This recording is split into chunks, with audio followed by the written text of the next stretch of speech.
Miss Astra, dinadaan nila sa katatawanan, nag-iipon sila ng tubig gamit yung sako. Marami silang paraan, pero yung galit makikita mo talagang umaapaw na yung galit dahil nung nagkaroon ng baha, ang sabi nga nila, itago nyo man ang katotohanan o pilit nyo mang kalimutan ito, pero pag langit yung gumalaw, hindi nila maitatago at hindi sila makakapagtago. Naalala ko yung resilience yan ng Pilipino eh. May galit ka pero you would like to go to the positive. May napanood ako na 20 million views na yata yun. Yung tatay something na kalbo, di ba? Na sumasayaw sa baha, nagtatumbling at nagaganon-ganon. Ginagawa na lang natin ganon. Pero anyway, when it comes to bend the law, Captain Valeros, ano po para sa inyo ang ibig sabihin nito at saka gaano ito kadelikado para sa demokrasya ng ating bayan? Sa ordinaryong kaisipan, hindi mo na kailangan pang alamin kung ano yung nangyayari sa batas natin. Dahil nga yung mga nagsasabi ng katotohanan, sila yung kinukulong. So, hindi lang ito bend the law talaga eh. Hindi lang ito twist the law. Talagang break the law na yung ginagawa nila. Kung sila na dapat na inaasahan natin magpapatupad ng batas, sila ang sumusuway nito, anong epekto ngayon? Kahit yung mga kabataan, nakikita natin, ang daming gulo, ang daming away, ang daming saksakan na nangyayari. Kasi nakikita sa gobyerno na sila man binabali na nila yung batas eh. So yung nagiging epekto sa atin. At kagaya ng sinasabi natin, kung sila mismo na dapat magpatupad ng batas, sila yung nagbe-break ng batas na dapat nilang ipatupad, sino pa ang magtatama nito? So hindi sila, taong bayan. Tayo, sama-sama tayo, may tatama natin ito sa malaking pwersa natin, ipakita natin sa kanila dahil talagang darating ang panahon, ang bansa natin, kaya nga may hamon kami kay Colonel Harold Cabunok nung nagpo si Mr. John Abines, nung sinabi niya na failed state na ang Pilipinas. Dumipensa nun si Colonel Harold Cabunok na maganda naman yung kanyang pagkaka-explain. Pero hindi maamin doon sa kanyang explanation na hindi niya nakikita kung ano yung nangyayari sa bansa.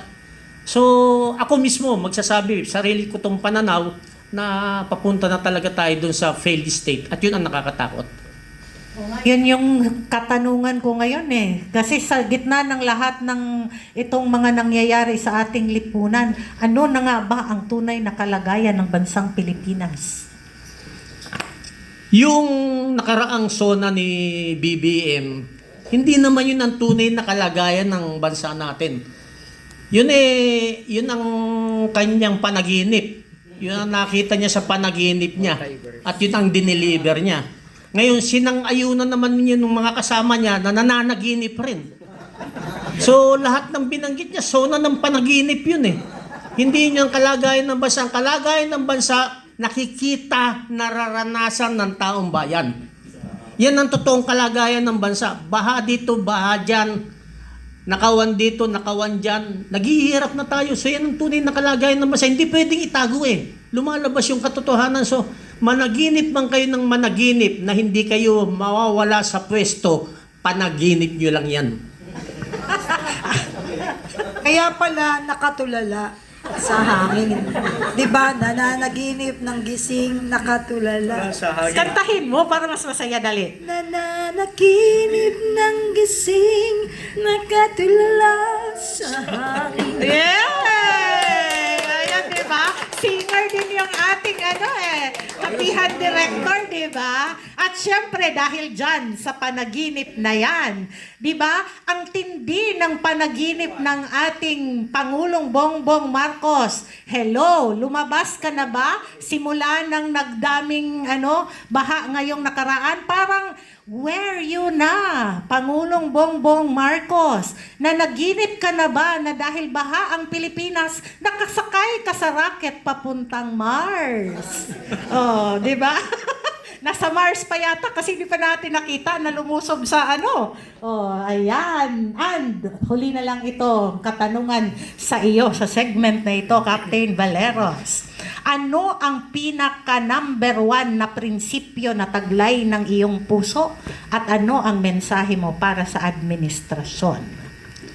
tayo ay hindi titigil hanggat di nananalo ang taong bayan. Hindi tayo titigil, nandito ang UPI, patuloy tayo nagpapalakas at patuloy tayong dumadami. Hindi tayo titigil dahil alam nila at alam ng langit kung sino yung tama at sino yung mali. So never tayong matatakot sa kanila. So ang panawagan natin sa ating mga kababayan, patuloy tayong lumaban sa tama at may hakbangin tayo na i-announce later ni Major General Romy Pukis na hindi na sila makakadepensa. Gagamitin natin ang batas. Hindi tayo lalabas sa batas, hindi tayo lalabas sa konstitusyon. Gagamitin natin ito, ang buong pwersa ng batas na hindi na sila makakadepensa. Yan ang pangako ng UPI sa ating mga kababayan. At i-announce siya ni Major General Romy Pukis at i-announce siya ni ating Presidente General Virgil Garcia. At malalaman nyo yan, kailangan lang magkaisa tayo dahil bakit? Ako na ang magsasabi sa inyo bilang Secretary General ng United People's Initiative. Nasa atin na ang bilang na kailangan para manalo sa laban. Yan, Yan ang napaka-exciting. pinaka-abangan na. Kaastra. Ikaw na, para sa rapid fire Yes. natin. At syempre talagang nakaka-excite, no? Tama. Naging buhay ang ating diwa at ang ating pong bansa tuwing naririnig natin ng paninindigan ng ating tatlong magigiting na general at colonel. Ano ba yung kapitan o captain? Captain, hindi colonel, captain. Siyempre, no, si Captain, no, ang Secretary General ng UPI, lagi natin nakikita yan. Siya talaga yung naka-front, kumbaga sa mga organisasyon, parang ito yung, anong tawag doon? Yung unang-unang, nasa Unang-unang tinatamaan ng bala. nandun yan, kaya kilala natin siya. Salamat Captain. Oh, Captain, my Captain. Talagang kakaiba ka. Kaso may iba kang ano ngayon ang tatak mo sa tao, yung meron kang ano dito sa... Yung may scarf. Oo, Scarf, na-miss opo. natin. Wala Wala na na kayong yan scarf ay ngayon. binigay sa akin ng kaibigan nating Muslim galing ng Hulo. At sabi niya sa akin, sa bawat laban, lalo na laban ng bayan, huwag mong tatanggalin yan kasi marami na yung naipanalong laban dito sa Mindanao. Yun, no? Totoo yun. Kaya tatak na tatak po yung binigay ng inyong kaibigang Muslim dahil ang pagkilala sa inyo ng ating mga kababayan, yung merong yung meron siya ditong scarf. Kaya tinitingnan ko, nasaan kaya, di ba? Hindi, Kaasa? yung matikas na merong scarf na puti ang buhok. Yun yung description lagi. Hindi natin Kaya pwedeng... wag kang magpaday kasi kasama na yan sa ano mo, the wisdom. Kasha, That hindi is, natin pwedeng kantayin sa kanya na kahit maputi na ang buhok niya,